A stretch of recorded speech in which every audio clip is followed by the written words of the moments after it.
Hey everyone, if you like the Roast West Coast Coffee podcast, you might also appreciate the I Like Beer the podcast. Listening to these guys is like being a fly on the wall of the pub with a few of your favorite mates having a pint. These professional beer appreciators have plenty of stories to share on everything from the mating habits of penguins to their behind-the-scenes brewery experiences.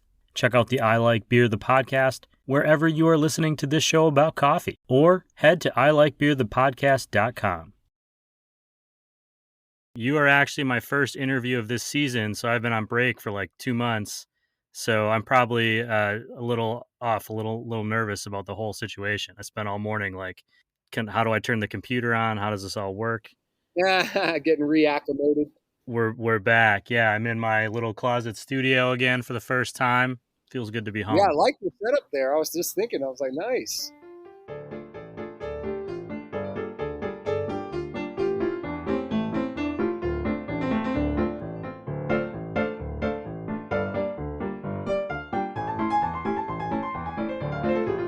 Hey, good morning, everyone. Welcome to Season 6, Episode 1 of the Roast West Coast Coffee Podcast. I'm Ryan Wolt, and this is the show where I bring you the stories of coffee professionals, entrepreneurship, and coffee education. And I'm glad to be back, both on this show and in my home podcasting studio. And I say that despite the sirens that just went by, and the truck that was backing up, and the motorcycle that was revving, and even the crows that are cawing outside my window. My wife and I just got back from a very long summer road trip. We spent a lot of time hiking and camping and visiting coffee shops around the country.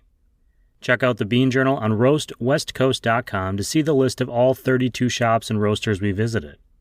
Normally, coffee is my thing, so it was really nice to share that with someone I love and whose opinions I value and depend on to keep me headed down the right path with this podcast. Normally, the Bean Journal is just for paid subscribers, but to celebrate the launch of the new season, the Road Trip Post is available to everyone. In a few moments, you'll hear my interview with Chris Vigilante. He's the founder of the Bi-Coastal Vigilante Coffee Company. But first, I just want to tell you that one of our roast industry partners, First Light Whiskey, is available online with free shipping on orders over $50 right now. Head to firstlightwhiskey.com to order and to get a preview of some coming soon canned cold brew cocktail offerings. The founders of First Light, David and Ryan, are going to be on this show in a few weeks.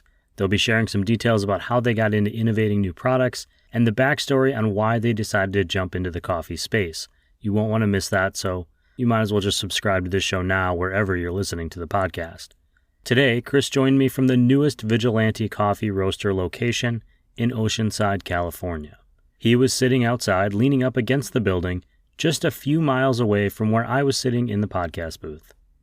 What I want you to know about Vigilante before we get started is that when you walk through the big open garage door, you'll immediately be struck by a teal-blue wall behind the coffee bar where some mounted letters spell out the word happy, which is how I feel when I'm drinking coffee and when I'm working on this show. If you want to see photos of the newest roastery space while you're listening, follow and check out @Vigilante Coffee on Instagram, or just check out the newsletter that accompanies this show on roastwestcoast.com. And now I ask you, what makes you happy?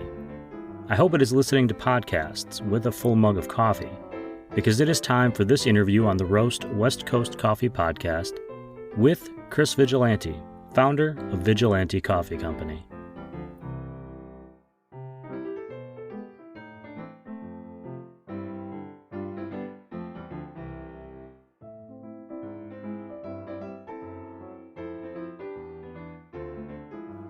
Let's just get into it. Chris, welcome to the Roast West Coast Coffee Podcast. If you might, for me, let us know, the audience know your name, what your role is at your company, and what your favorite Ninja Turtle is. Donatello is my favorite Ninja Turtle, the purple joint. My name is Chris Vigilante. My role is the CEO and founder of Vigilante Coffee Company. Just to clarify, you were at one time the head roaster, but you are not now. Yeah, founding the company from a basement in Northeast DC, I was the roaster, barista, manager. I wore every hat in the company. And as we've grown, my role has become more CEO based as well as green coffee buyer. But even in that role these days, I'm starting to have some help from some of our other teammates in the company. So I'd say CEO is my main role, green coffee buying second. Got it. And I'm gonna kind of come back around to that, but I want to learn a little bit more about you. What got you started in coffee? Did you have like a first experience that made you think, yeah, this is something I'm kind of into. I want to kind of go down this path. My path is a little like I don't have any memories as a kid of my family really like being really into coffee. And I didn't really touch this stuff until I was 19 years old for fear of stunting my growth. I had aspirations of playing in the NBA. And so I think it was like in college, I was struggling to find a job one summer while living out in Hawaii. My family had relocated there. My dad worked for the military, and so I was out there for the summer, crashing on their couch, surfing, and trying to find a gig for the summer just to stack some coin before I headed back to school. And I couldn't find a job anywhere. It was the middle of the recession, like the very beginning of 2008 that summer, and unemployment was extremely high. I think it was like 40% in Hawaii at that time. Really difficult, just like 40 people in job for a waiter job, in line for a waiter job. So because I couldn't find an internship or a job that I thought would make me the most amount of money in the shortest amount of time, I had this epiphany that maybe I would enjoy running my own coffee shop one day, and perhaps I should pursue something that would make me happy, not necessarily make me a ton of money. And so the epiphany was just, it could be cool to own a coffee shop. So why don't I get a job at a coffee shop and see if that works for me? And I had planted the seed a year prior when I was doing an internship in Miami. I was an intern at the Miami Sea Aquarium, working with manatees and dolphins and feeding alligators and all that stuff. And that wasn't for me. I quickly realized that world wasn't what I was really passionate about. So I had a second job because I only made like $6.50 an hour at that internship. So my second job was at a small cafe called Books and Books in Coral Gables, Miami. And they had a very magical setting, courtyard, tied in with this bookstore that felt very old and traditional kind of Cuban style coffee. And so not specialty coffee, and then traditional cafe fare. And I loved that job. I remember thinking like that didn't feel like work. And so maybe owning a coffee shop, that too would not feel like work. That would feel like play. And I was interested in turning my work into play and finding something that I would be passionate about and that I thought would make me happy. And so I applied for some jobs in Honolulu, Hawaii, trying to get a coffee shop job, but it was really difficult. One place in downtown Honolulu was hiring called Downtown Coffee. And I emailed them, and then I showed up like every day for a week until they were like, all right, you're obviously the most interested. You can have the job. And so that's how I got my foot in the door. I started as a barista. It was a small 500, 600 square foot shop. They roasted right there. We would roll out a little Dietrich IR3 Dietrich 7-kilo roaster out into the courtyard, roast, and then serve those coffees in that coffee bar. And it was just me and the owner. And it was just a great education. It was such a good introduction to the world of specialty coffee. And before long, I was cupping coffees from farmers in the Big Island, on Oahu, over to Maui, Kauai as well. And so I was getting to try all these different coffees directly from farmers in a cupping atmosphere with some of the greats of the coffee game. Pete Licata, a world barista champion, founder of PT's, was in the room. Rusty's Hawaiian Coffee, a really world-renowned Hawaiian grower. And I just started realizing that this was a better education than college. And the summer was winding down, and I was like, you know what? I want to keep on pursuing coffee. I'm going to hold off on going back to school, and I'm going to stay in Hawaii and keep pursuing a career in coffee. And that's really how I got my foot in the game.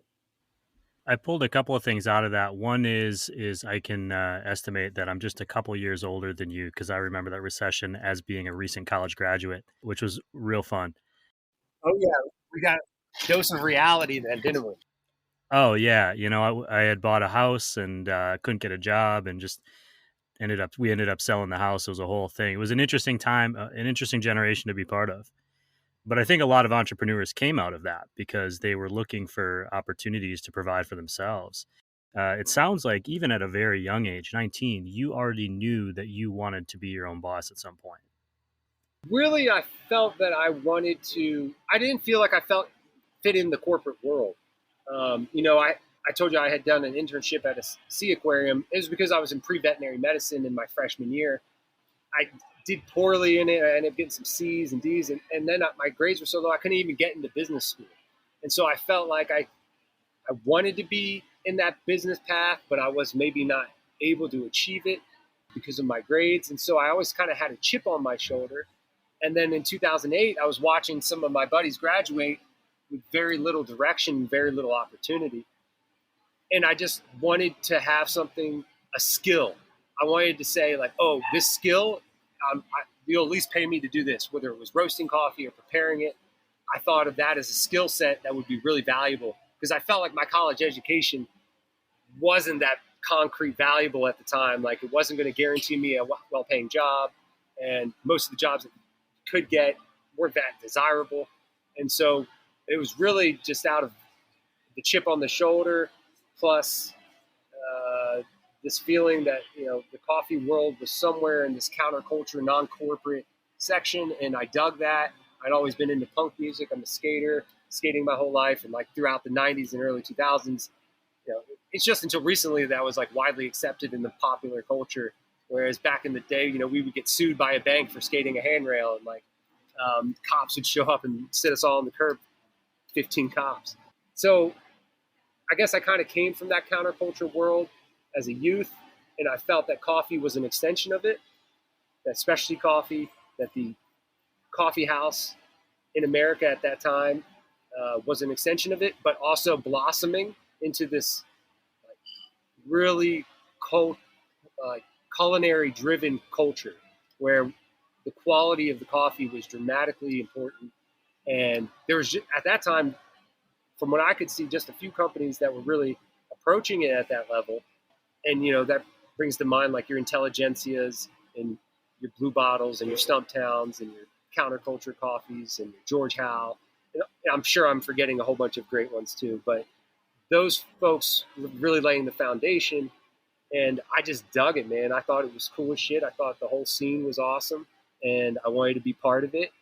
And I felt like it provided me with a skill set that was tangible, that people would pay me money to do something, whether that was roast beans, prepare the beverage. And so that's really what I was after. And then as I got going, I think I got frustrated at times in my growth where I like wanted better quality or I wanted more control over a certain aspect of things. And the only way I would ever get that is if I owned it myself. Yeah, I think that's where it kind of slowly developed from. But I do remind myself I started with the intention of owning it from the jump. I knew I needed to learn every little aspect if I was to one day own it. I needed to know the bar, I needed management, I needed to know marketing and sales and roasting and green buying and all of that. And so, yeah, I just set about trying to build a career. I'm smiling because I can relate to that feeling of like, I'll never get that level of control without owning it. And I have certainly been like the second in command enough times to know how frustrating it can be when you're like, this is what we need to do. I'm the one here doing it every day. That's why people end up where they are. You end up going back to the East Coast. I believe that's where you're from originally, if I'm not mistaken, or Yes. where you Yep. spent time. Yeah. Grew up. Yeah. What made you leave? What made you leave Hawaii to decide to open up your own place? Well, I think it was, on some levels economical. I was 22, 21 at the time, and I was sleeping on my parents' couch still, trying to save up some money to start my own coffee venture. And on a barista salary, you're not really able to save much at all, even if you live with your folks. I think I saved like $5,000 in like a year and a half or something.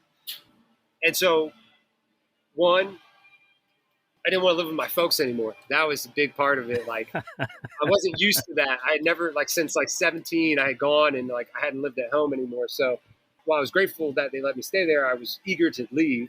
And so it was a path out of my folks' house, which again was like some more control in my life and the trajectory. I had more of a foundation as far as friends and colleagues in DC, in the Philly area, in the New York region, like where I felt like if I came back east, I could put my flag in the ground a little easier. Being in Hawaii and kind of a transplant, it was a bit lonely at times. And so I think wanting to come back east was also like, reconnecting with friends and family that I had back there, and getting started there just made a lot of sense. And so that's were the main motivators. And then when I Googled specialty coffee or specialty coffee roasters in DC, Philadelphia, and New York, uh, DC had the few amount of hits, and there seemed to be not much of a scene yet. And so I figured that would be a good place to get started. Is a place where they seem to still be catching on to the specialty wave. Sure. That's, truth be told, why I left Hawaii and ended up in Washington. Well, and when you're there and you open your own place, you put your own name on it. Correct me if I'm wrong, but Vigilante is your last name, right? It is, yeah. So there was a little bit of an evolution to get to that place too. Oh, okay. Well, where did you start and how did you get there? Sure. So when I came back east, I was working for a Hawaiian coffee company based out of the Big Island. These were one of the farmers that had brought in a coffee that was just extremely high quality, and I was eager to learn more about how they were achieving that quality and just work for them. So I started roasting for them, doing farmers markets, learning that whole scene, and then wholesale. And so it was a great opportunity for me early out of college and trying to learn the ropes. When I came back east, I had about $5,000 in savings, and then a friend who was in the marijuana business had said, "Hey, look, I know you're headed east to start your thing. Here's a little like seed investment of around 15,000, which was more money than I'd ever seen in my life." And I was like, "Wow, this is it's kind of coming together. Like how many young recent college graduates have this opportunity to give it a go. 15,000 isn't much to do all that much, but I felt like it was enough to get started." And so me and the head of that Hawaiian coffee company I worked with decided purchasing a coffee cart back east, and that I would start through a coffee cart where I'd serve espresso outside of like a busy building, roast my own beans, probably on my back porch, because that's how we were doing it in Hawaii. So I was applying a lot of the same techniques I was learning there to the east. And so that's what we did. We bought like this old school coffee cart on eBay, and this dude showed up to my mom's house. My parents were relocating back to the east as well, coming like I guess like a year after I left Hawaii, but planning for it. And so they had a house in Lancaster, Pennsylvania, which is like Amish country. And we sent the coffee cart over there, and I moved to DC, and I became a barista at several cafes to be able to survive. And I was wholesaling Hawaiian coffee for that coffee grower based on the Big Island. And the idea was I would eventually springboard into my own coffee cart, and I would sell coffee wholesale to various businesses, and I'd have this direct Hawaiian plug.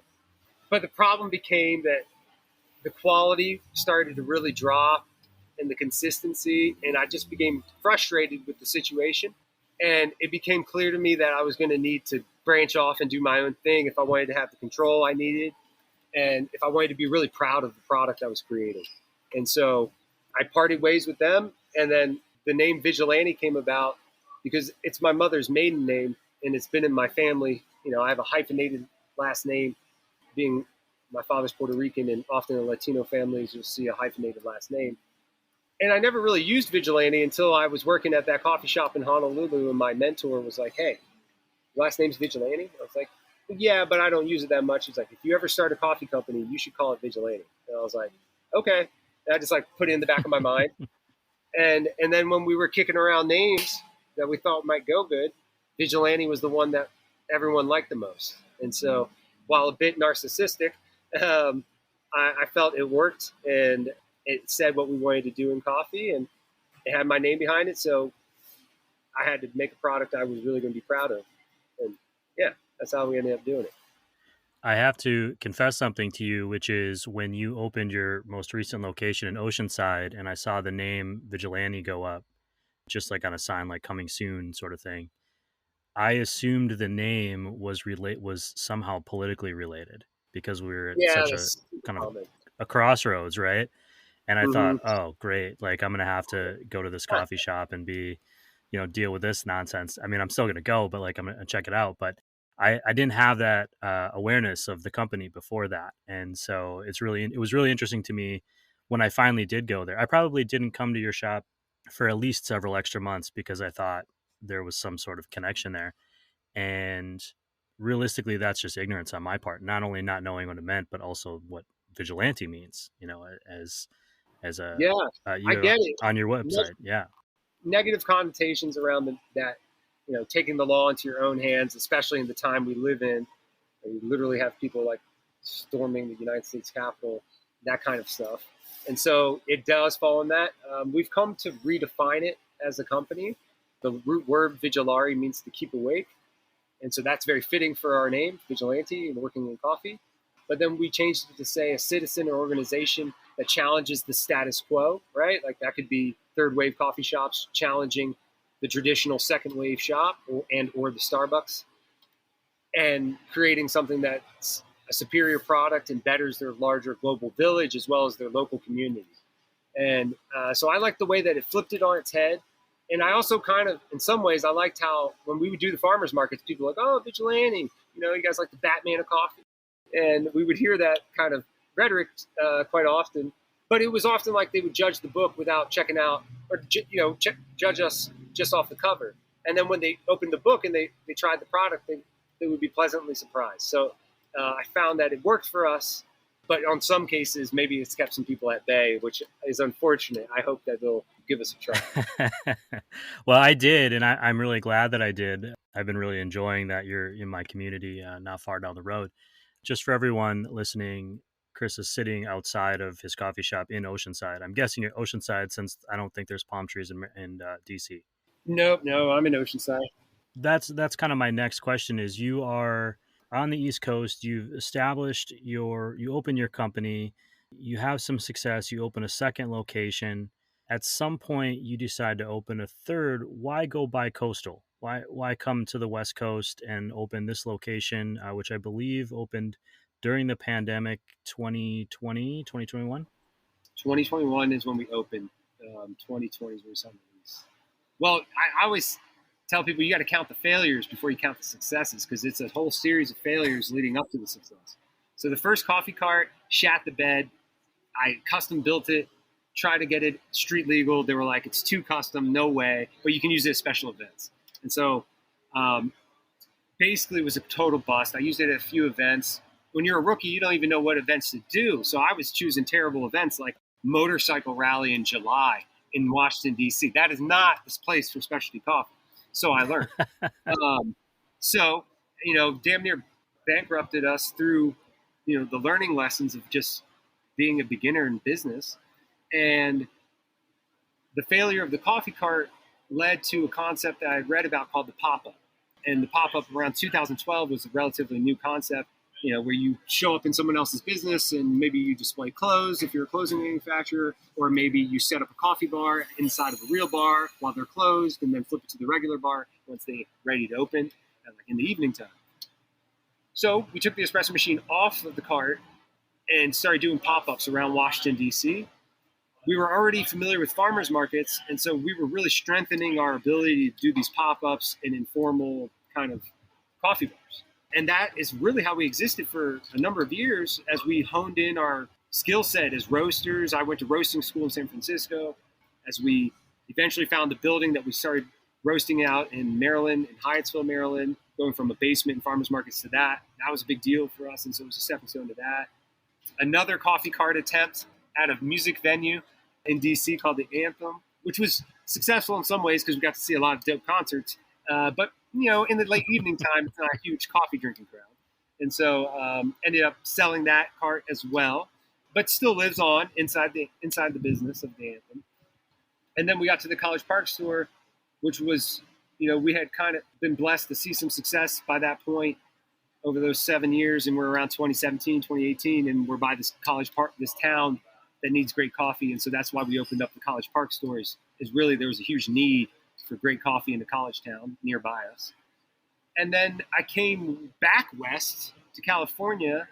I started traveling out here in 2018, up and down the coast from San Francisco down to SoCal, really trying to find the town, the vibe, the energy that we felt matched ours, that we wanted to contribute to, and that had great weather and had great waves. And those were big parts of the reason. I left Hawaii. I'm a big surfer. And so spending a decade away from the ocean was really kind of a painful experience.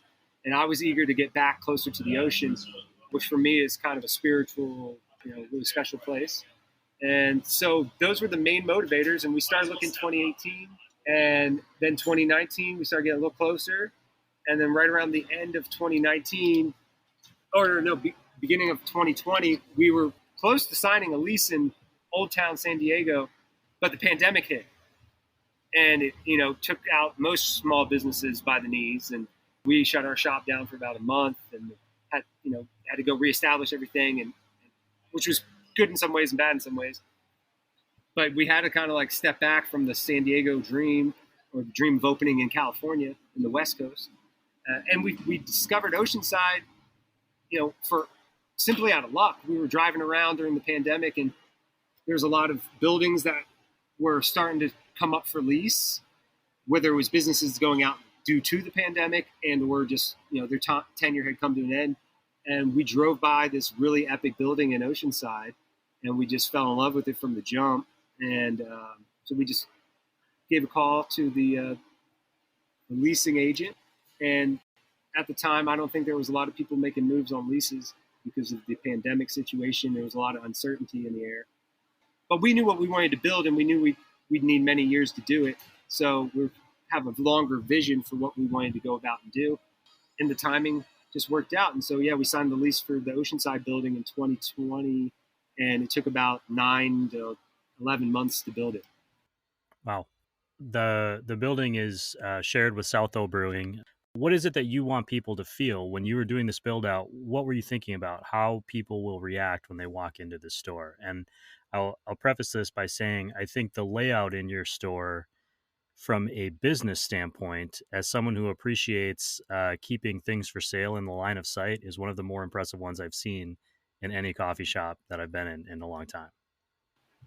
We definitely wanted that transparency. We wanted you to see the work, because if we're doing it with a craft intention, then it's almost beautiful to watch the work. And then you appreciate it more, I think. And when you walk into a Starbucks, you literally can't see past that point of sale usually, because there's machines and a lot of objects for sale and stuff. And we wanted to create more transparency and be a little bit more visible. But I think what we want people to feel when they walk into our store here is to feel uplifted. I want them to feel a positive energy that's emitting from the speakers with the music, from the way you're greeted when you first walk in, to the smells, the aromatics that the coffee's creating in the room, from the roasting to the grinding.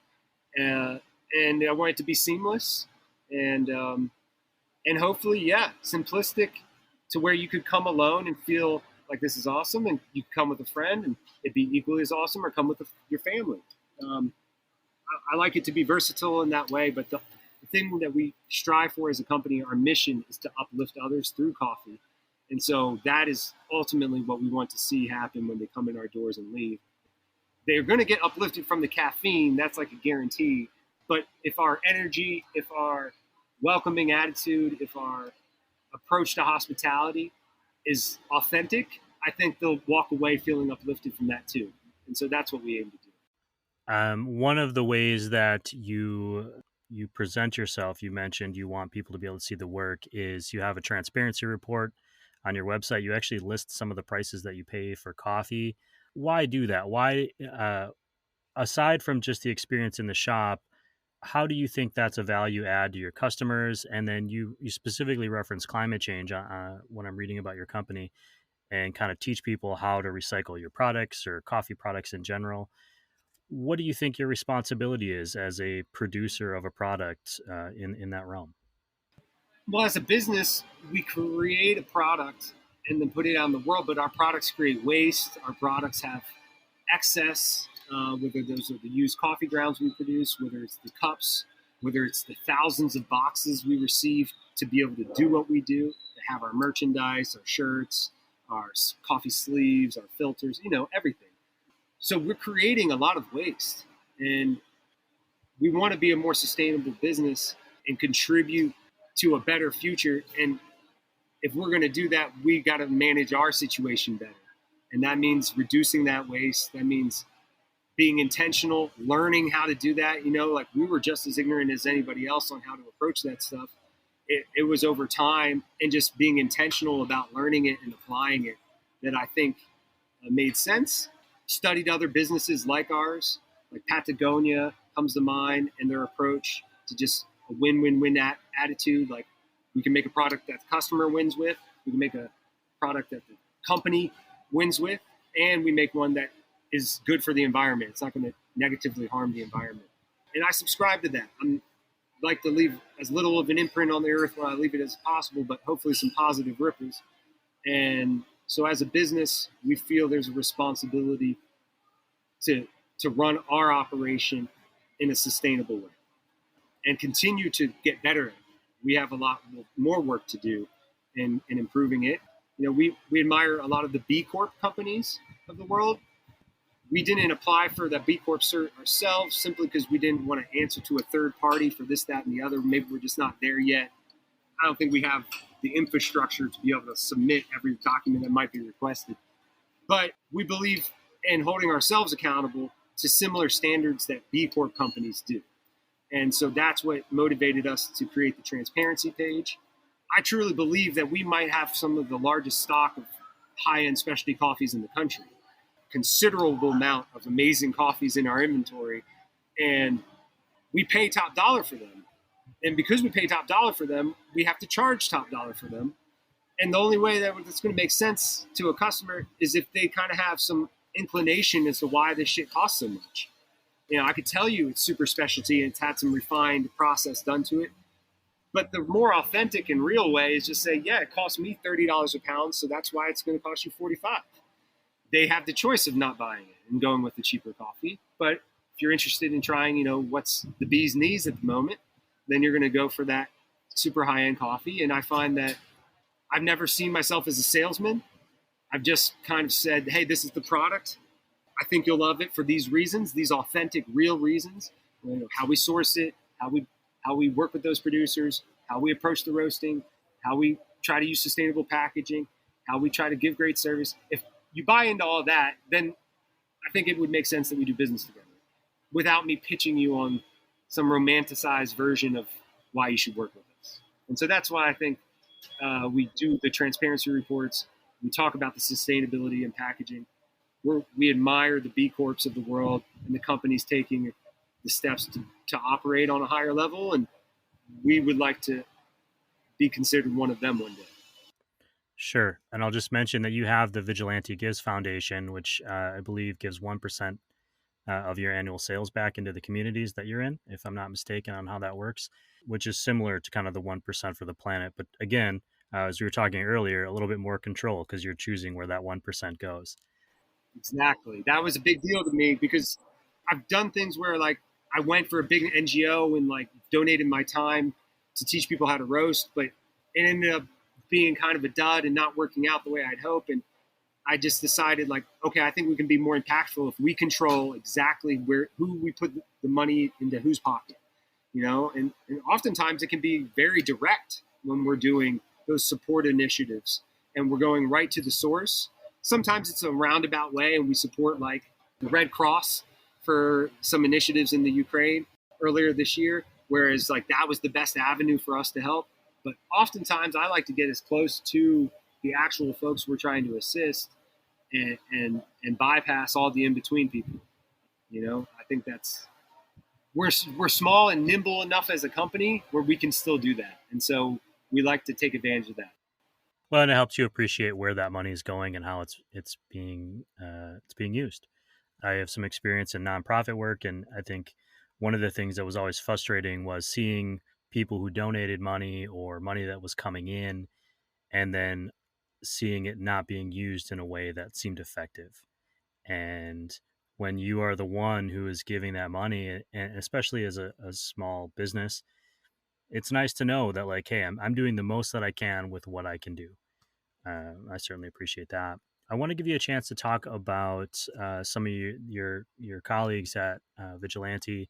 At some point, when you were phasing out of roasting and you're in the CAO duties, Franklin Ventura is your master roaster now. How did that partnership come about? And then you also have kind of a second in command, Ashley. How do you guys develop, one, your partnership, and then two, you're overseeing locations in multiple states, multiple by your bi-coastal. How do you guys manage that? Yeah, great question. I would point other entrepreneurs to a book called The E-Myth, actually written by a guy who was just, I think he still lives in Carlsbad, right here down the street. But that's a great book that kind of guides the way we created structure in our company. So, as the business grew, every role I would develop a description for, and I would create a job title for, and then as I could no longer take on all of the parts of that role, I would hire someone for. Ashley joined me in 2012 when we were still in the farmers markets and the basements and just getting started with pop-ups.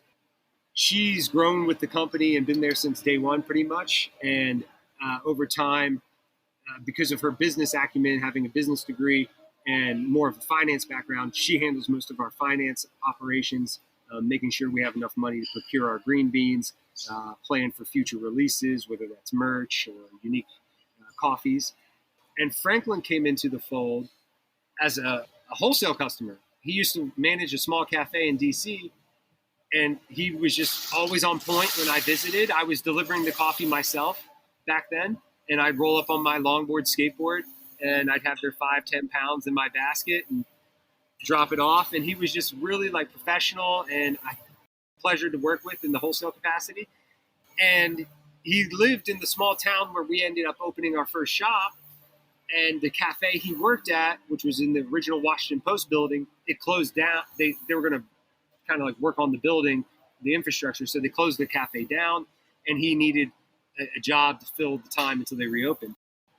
We reconnected right as we opened up our Hyattsville roastery, and Franklin came on board bagging beans. Franklin was in the production, bagging beans, jumping on coffee bar, learning to do pour overs and helping us in that capacity. In small cafes, oftentimes people wear many hats, and Franklin wore many hats in both the cafe side and the production side too. And then over time, it became clear that he was a machinist and very capable of fine tuning and dialing in and really understanding the equipment we were using, from the roasting to the grinders, all that. Whereas my mind's not so good on that front. So his skill set as a machinist lent him very well to roasting. And he quickly picked it up and was pretty much the second person I trained to be a roaster in the company. And Franklin, I guess, was a roaster alongside me for about 3 years. And then as I grew into the green buyer role completely, I handed off the roasting role to Franklin, and he became the head roaster. Since then, he's elevated his acumen through education, both independent reading as well as attending classes, participated in U.S. roasting championships, all that stuff. So he really, I think, set the goal for himself to become a great coffee professional. And our company, Vigilante Coffee, has been an avenue in which he could do that. And then he just became so good that we were like, you can't ever leave, and we need you to be with us. So, we're gonna make you part owner, and let's keep on running and gunning together. He agreed, thankfully, and now he runs our East Coast operations. So he's the head of the East Coast. Franklin would even say he doesn't do much roasting these days. That would be Josh, who is our head roaster now for the East Coast. And Franklin is really helping on the green buying front and just overall operations, ensuring our cafes and the roasting go smoothly. Well, it's interesting that you're creating an opportunity for career growth, which isn't something that a lot of small coffee shops offer. It's a reason why people get out of coffee, is they kind of hit a ceiling at some point. And correct me if I'm wrong, but it kind of sounds like when you're hitting those ceilings, you're taking on more challenges to create more opportunities. Does that sound familiar to you? Yes, but not so much. Like, I look at it and I'm like, all right, we got all these talented people and we need to create more opportunities for people. I, there's no safety net for me or for our business. Like, there's just not anybody waiting to catch us if we have a significant fall. So I've always tried to calculate our moves very carefully and know that each shop is equally as important as the other one. Like, if you open a new one and it start siphoning off all the profits from the first two, then you're all of a sudden start to pull your hair out a bit. And so just being very careful how we went about our growth. I think that there's been several 1 to 2 year gaps in between stores where we'll look internally and we'll say, oh, how can we improve as a company? How can we really elevate our quality? How can we get better with training? And sometimes during those periods, we have very little upward growth and momentum, and we lose some talented people because we're in that moment of looking inward. But as we've grown over the last decade, there have been some really cool opportunities that have presented themselves where people who were bagging beans went on to become head roaster. Someone that started as a barista now is a head roaster. We've had coffee technicians, people that repair espresso equipment, start with our company who now own their own company that we work with on occasion. We have folks that have gone on to start restaurants and things like that. So we've often explained to our team that we intend to keep growing, but at a controlled, healthy pace. And so sometimes that's going to mean that you might need to seek opportunities outside of the company if you want to continue your growth in the specialty coffee game. And we encourage them to do that. Oftentimes, we wish we could keep them with us, but ultimately we're just a lily pad that's good. In the era we live in, you might have 20 jobs in 30 years. And we want people to see this as a positive time in their career path and use it to get to the next place. Like, I'll be real with them in that. Like, this should just be, get that management title on your resume so that when you go to the next thing, you can claim that job and that better salary. And if you want to be a head roaster, be an apprentice roaster here so that you enter the next thing in a better position. And that's what we try to teach a lot of the young people that work with us. And I think some of the really hardworking, talented people have been able to take advantage of the growth and get in great positions. And truth be told, we're really blessed to have them in those positions. So it's definitely been a long, sometimes painful journey to get to where we are. But we've had some really talented people contribute along the way. Some that are still with us and some that aren't. But as they say, there's a mountain of people that we stand on to be where we are. And we're very blessed to have the talent that we have. Sure. So what is, you just mentioned something where you kind of take some time after opening a shop to look inward. You would roughly be in that time period now after opening Oceanside. What is next for you? I mean, what is on the horizon for Vigilante Coffee Roasters, for you as a person? Anything that you guys are looking forward to? I think we have ambitions to open up internationally. I think we'd like to do something, whether that's in Asia or whether that's in Europe. But we have ambitions to make the world a bit of a smaller place and kind of create a specialty coffee, the Vigilante experience in different continents. And so that's an ambition that we have. It's a big one, but one that we would like to continue to pursue. Internally, I think we can get a lot better with telling our story and communicating that to our customer base, but also continuing to refine and improve our approach with coffee. We go through waves where we have really great, amazing trained baristas, and then we have times where we have a lot of work to do and a lot of training to do. And we're in that period of work and training and development. And so that's what a lot of our focus is for the next 6 months. But then we really love Southern California too. So I think you'll see us work on putting some shops around here. And then ultimately, I'd like to own the building in which we operate from at some point. As small business owners, you're always going to be slave to the lease unless you're able to own the building in which you operate in, which is really much easier said than done. But that is something I'm interested in getting to, and that's where I plan to take it.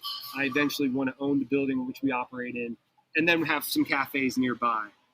From a small business standpoint, that helps diversify us.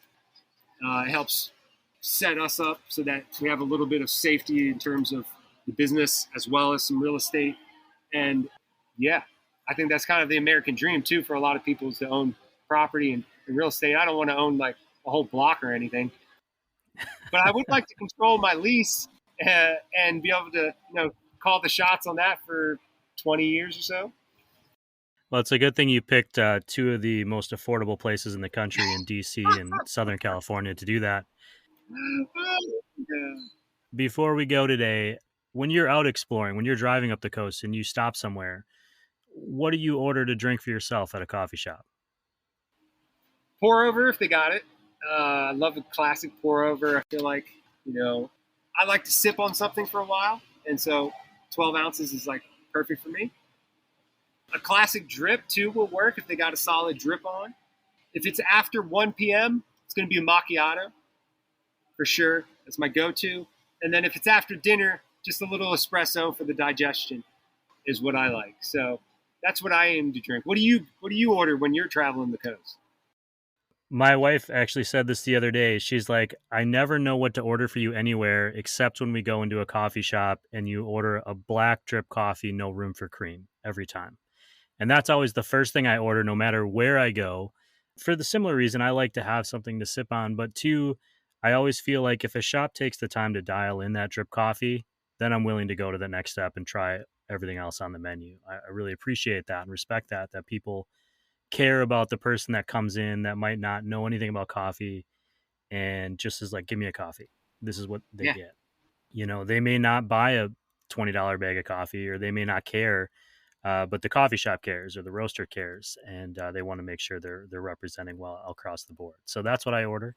Well, that's a good way to measure coffee shops. I mean, I definitely agree with you. It's like that's a good measure of like if you don't care about, because for the folks who might not work in coffee, most specialty coffee bars probably serve like out of 400 drinks, 350, 330 of them are going to be espresso drinks, right? Milk-based, lattes, that kind of stuff. So you may sell like 60, 70 drip coffees in your morning or your day. So it doesn't even represent the majority of your base, but it's those customers that often become your regulars, your diehards, your bean customers that really appreciate the craft you're taking. And so for us at Vigilante, we definitely pay attention to our drip. It's one of the biggest things we care about, and we love to keep it dialed in. I'll leave you with, is there anything that we didn't cover today that people should know about the company or about you? Oh, and also I wanted to say, I saw that there was a shop dog at one point. Is there still a shop dog? Yes, there's still a shop dog. He unfortunately, he took the day off today, but Harold is usually here at the cafe. He can be found just roaming around, eating up the crumbs, saying hi to the customers. I feel like that's a very East Coast thing. Like there was always, when I lived in New York, there on the coast, there was always a dog at the bar or the coffee shop. I don't see that as much around here. There's always dogs, but not like the shop dog. I think. The shop dog, yeah. Harold, well, Harold was a shop dog when I was roasting in the basement. He was like right there sleeping on beans with me. So he's been part of the coffee game since birth, basically. I would say that we have amazing staff that really enables us to do what we do. Like, it's the people that make it special, and my intentions as a cafe owner or designing these or choosing beautiful coffees and whatnot can only go so far. And I'm really just a facilitator. I don't grow the coffee. These days, I don't even roast it that much, nor will you find me making your espresso. It's usually our really well-trained, excellent baristas and roasters and coffee growers. And so to me, it's continually recognizing how amazing it is that we're drinking a world-class cup of coffee that's grown in some faraway off exotic place, and that there's maybe like 20 different hands that contributed to that product finally making it to you right in front of you for this moment in time. And this thing's going to give you life. It's going to uplift you. It's going to fire off your brain. You're going to be able to work better, be more efficient, and hopefully it's going to uplift you. I just find that to be fascinating, and I like for our customers to know the journey of it too, because I find the more you know about the products you're consuming or using, the more you care. Hopefully our coffee inspires people to care more about what they're putting in their body and being intentional. Sure. Well, Chris, I appreciate you being here and for being my first guest on season 6. I know for me, it always takes a minute to get back into it, but this was great. I appreciate it. Oh, Ryan, man, it was a pleasure to chat with you, and I would like to connect with you in person and learn more about your journey. I'm sure we can do that at a cup of coffee here in Oceanside soon. I hope so.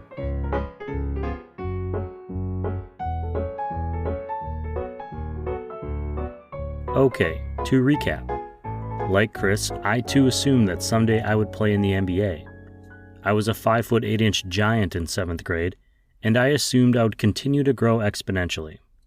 It was an assumption that did not come to fruition.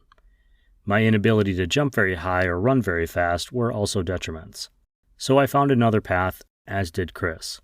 His experience coming of age during the late 2000s recession inspired him to look for a career in which he would always be able to work and that he liked.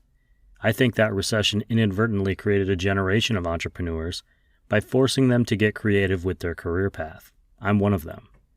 The newest Vigilante coffee company, the one here in Oceanside on the West Coast, opened after a particularly fraught period of the pandemic. There was a lot of protesting of lockdown restrictions by local businesses and a lot of vitriol.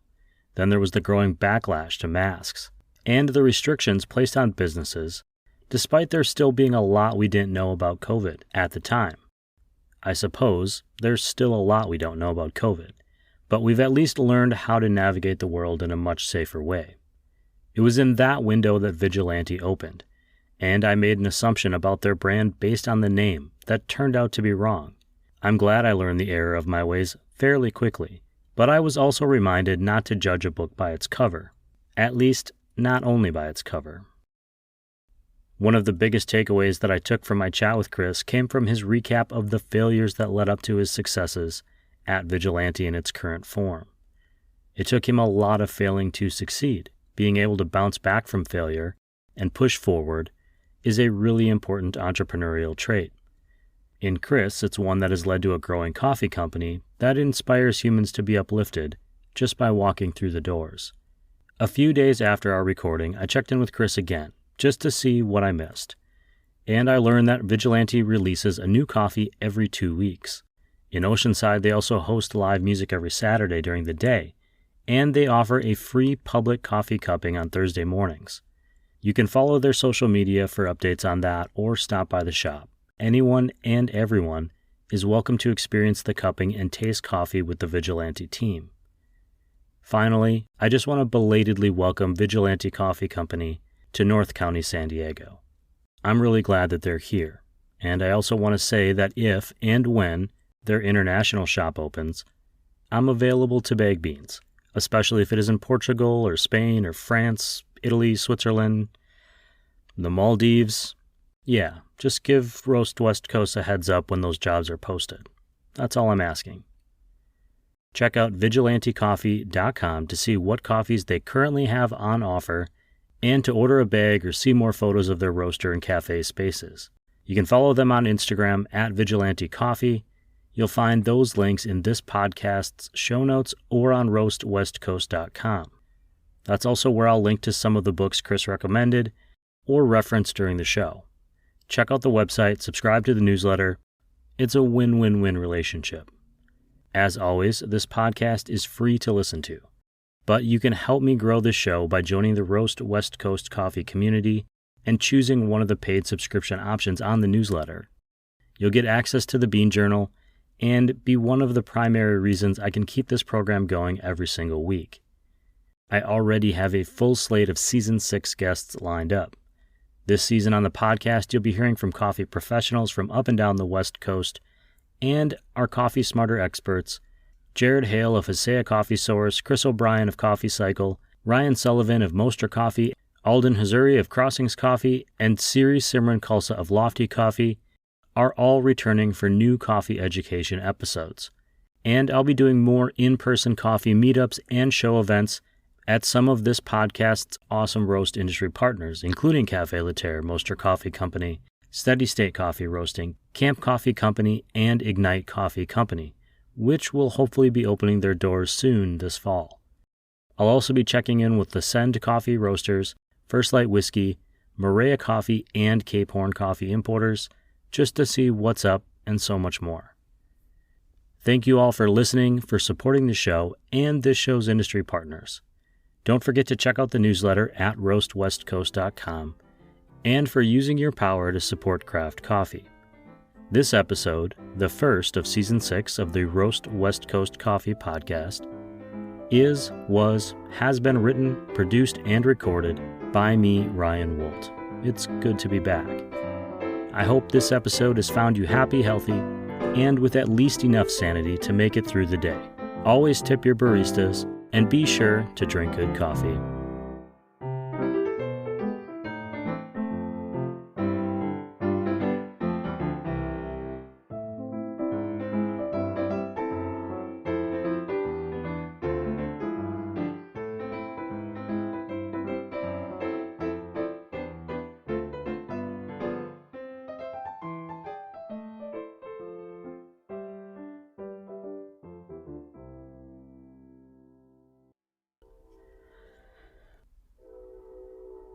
And there is the train.